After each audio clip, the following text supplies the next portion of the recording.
નમસ્કાર મિત્રો, સ્વાગત છે બધા મિત્રોનો અમારી યુટ્યુબ ચેનલમાં। તો 11/3/2026 સોના ચાંદીના બજાર ભાવ કેવા રહે તે વિશેની માહિતી વિડીયોમાં જોઈએ તે પહેલા જે પણ મિત્રો નવા છે તે ચેનલને સબસ્ક્રાઇબ કરી લેજો અને ફેસબુક પેજના માધ્યમથી જે પણ મિત્રો અમારી માહિતી જોઈ રહ્યા છે તે ફેસબુક પેજને ફોલો કરી લેજો।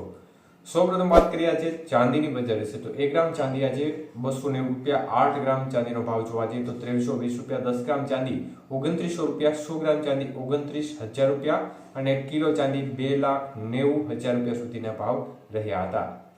તો મિત્રો ખાસ કરીને ચાંદીની બજારમાં આજે પ્રતિ 1 કિલોએ 10,000 રૂપિયાનો મોટો વધારો જોવા મળ્યો છે।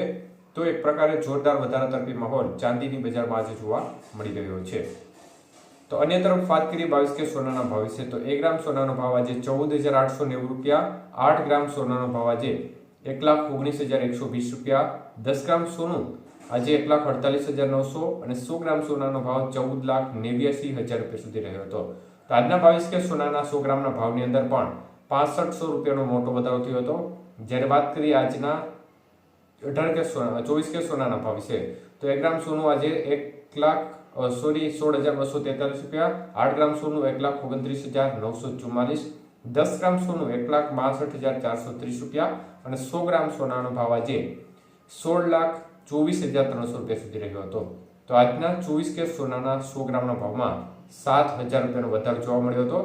જ્યારે વાત કરીએ 18 કે સોનાના ભાવ વિશે તો 1 ગ્રામ સોનાનો ભાવ આજે 12,184, 8 ગ્રામ સોનાનો ભાવ 97,472, 10 ગ્રામ સોનું 1,29,840 અને 100 ગ્રામ સોનાનો ભાવ આજે 12,18,400 રૂપિયા સુધી રહ્યો હતો।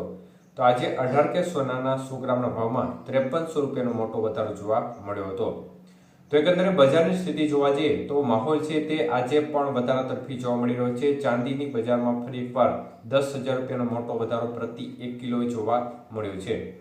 તો અન્ય તરફ ડોલર સામે રૂપિયાની સ્થિતિ છે તેમાં એક પ્રકારે ધોવાણ જોવા મળી રહ્યું છે। 92 રૂપિયાને પાર થઈ ગયેલો રૂપિયો છે તેમાં આજે થોડી મજબૂતાઈ ચોક્કસપણે જોવા મળી રહી છે, પરંતુ સોના ચાંદીના બજાર ભાવમાં આજે ફરીથી વધારા તરફી માહોલ છે તે જોવા મળી રહ્યો છે। મુખ્યત્વે યુદ્ધની પરિસ્થિતિઓને કારણે અત્યારે સ્થિતિ એવી બનતી જઈ રહી છે કે અનેક એવી ચીજ વસ્તુઓ છે તેને મોંઘવારીનું ગ્રહણ લાગ્યું હોય તે પ્રકારે મોંઘવારીનો માર છે તે સામાન્ય જનતા ઉપર જવાનો છે, કારણ કે કોઈ મોટા નેતાને આની અસર થવાની નથી, સામાન્ય વર્ગને સૌથી વધુ અસર આ યુદ્ધની થવાની છે।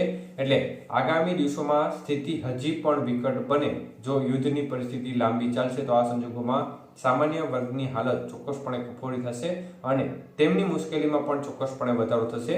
ત્યારે બજારમાં વધારા તરફી વલણ છે તે યુદ્ધની પરિસ્થિતિ લાંબો સમય સુધી ચાલશે તો હજી પણ રહેવાની સંભાવના દેખાઈ રહી છે।